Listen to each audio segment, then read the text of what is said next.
In this video, I will compare Stripe and Revolut to help you decide which is the best for online payments and financial management.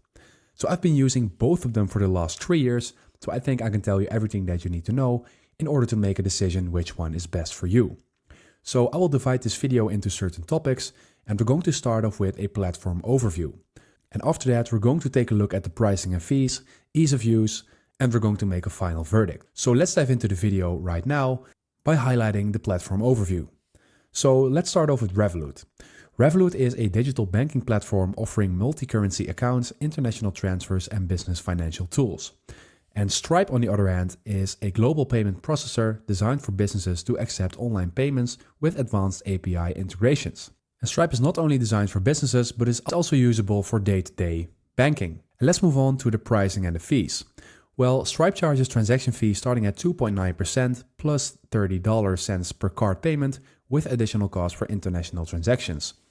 Revolut, on the other hand, offers tiered business plans, lower FX fees, and competitive rates for international money transfers. And if you aren't started yet on Revolut, then go ahead and check the link in the description to get started for free and to earn an additional 60 euros or something that's equivalent to that, so let's say $60, absolutely for free. So feel free to check the link in the description, and let's move on to the ease of use. Well, Stripe requires some technical setup, but it offers powerful customization and automation. There are a lot of options to customize and stuff like that.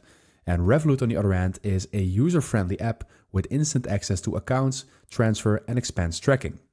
And I would say that Revolut is best for freelancers, international businesses, and companies managing multi-currency transactions, and also for the day-to-day banking.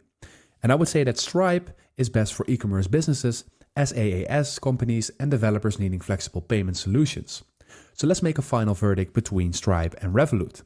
Well, I would say choose Stripe for powerful payment processing and choose Revolut for seamless banking and international transactions. And which one do you prefer, Revolut or Stripe? Let me know in the comments. If this comparison helped you out, please leave a like and consider subscribing, and then I see you in the next one.